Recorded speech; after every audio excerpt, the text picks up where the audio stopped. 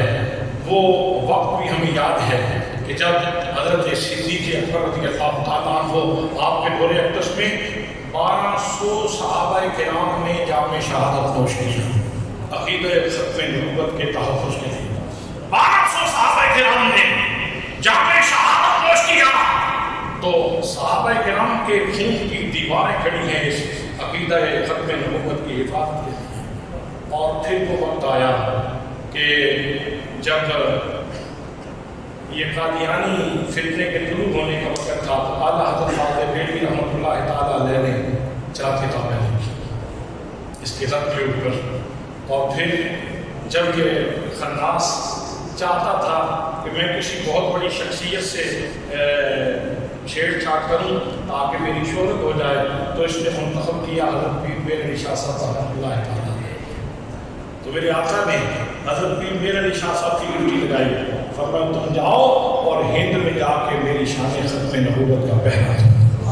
وہ جو فرمان ابھی مولانا علامہ صاحب بیان کر رہے تھے کہ پیر میر علی شاہ صاحب فرماتے ہیں جو ختم نبوت کا کام کرے اس کی پیٹھ کے اوپر، اس کے کندھے کے اوپر مصطفیٰ کریم صلی اللہ علیہ وسلم کا ہاتھ ہوتا ہے، وہ صرف بات نہیں تھی، اس کے پیچھے پریکٹیکلی حضرت پیر میر علی شاہ صاحب نے آپ کا دستِ نظر محسوس کر کے یہ بات کہی تھی۔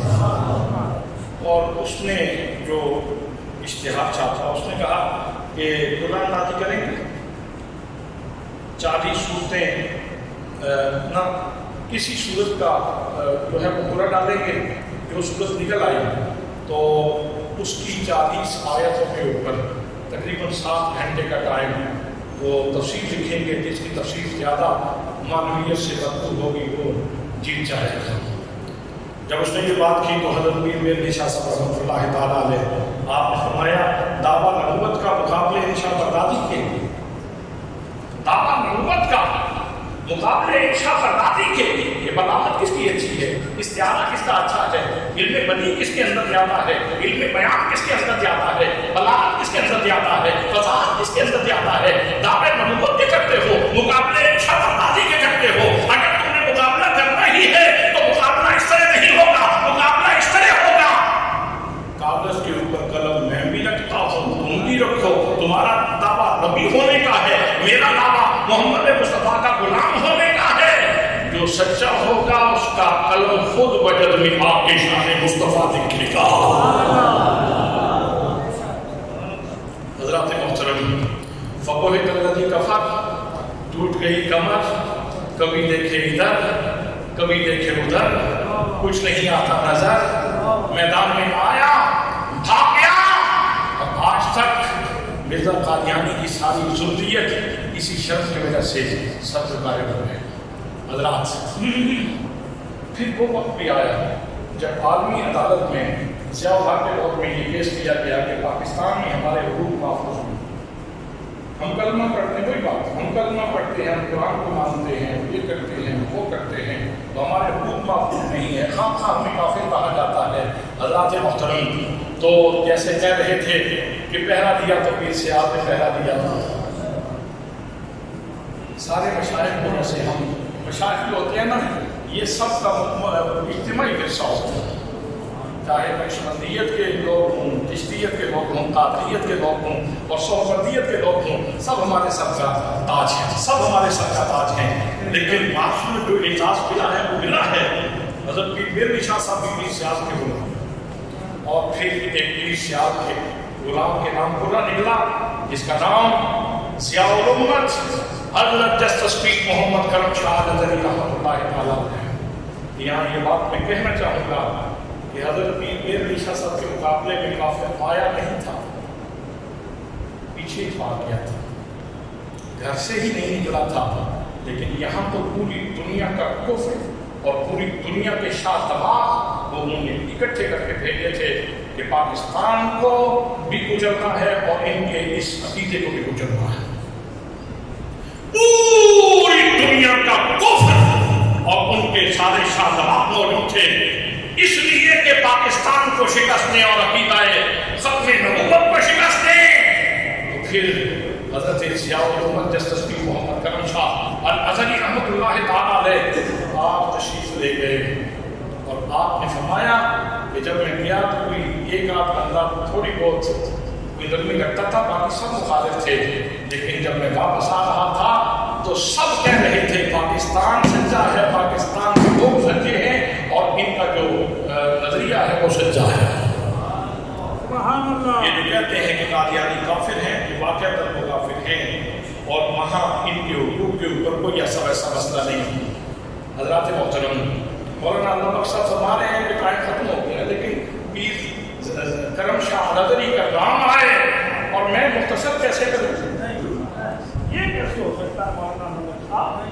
سبحان اللہ، ملت کی ضیاء پیر محمد کرم شاہ، ملت کی ضیاء پیر محمد کرم شاہ، تاجدار ختم نبوت زندہ باد، تاجدار ختم نبوت زندہ باد۔ اور پھر جتنے مشکل ترین حالات میں تحریک ختم نبوت میں بے شک قائد مولانا شاہ احمد نورانی رحمۃ اللہ تعالیٰ علیہ تھے، لیکن وہ ایک فرد واحد نہیں تھے، پوری جماعت تھی ان کے پیچھے، اور یہ ان پوری اس وقت کی جو قوت نافذہ ہے، قوت مقتدرہ ہے، ان کو مجبور کر کے یہ بنوایا گیا تھا۔ اور پھر یہ بھی لوگوں کے سامنے ہے کہ جب مرزا ناصر گفتگو کر رہا تھا تو اللہ نے ایک غیبی مدد بھی فرمائی، وہ گفتگو کر رہا تھا اور چڑیوں کا گانا اس کے اوپر پڑ رہا تھا، اس کا چہرہ سیاہ ہو گیا، اس کا چہرہ سیاہ ہو گیا۔ حضرات محترم، اور پھر وہ 7 ستمبر کا دن آیا جس کی یاد ہم آج منا رہے ہیں۔ اللہ کریم نے اس وطن میں عقیدہ ختم نبوت کی حفاظت کا جھنڈا لگانے کا یہ اعزاز اللہ نے اہل سنت کو عطا فرمایا، اہل سنت کو عطا فرمایا۔ حضرات محترم، یہ ویسے ان کا نام ابو الخیر ہے، لیکن آج انہوں نے ثابت کر دیا ہے کہ میں صرف ابو الخیر نہیں، میں قاسم الخیر بھی ہوں۔ تو آج کا دن منا کے مولانا اللہ بخش صاحب نے اپنے قاسم الخیر ہونے کا بھی اعلان کر دیا ہے۔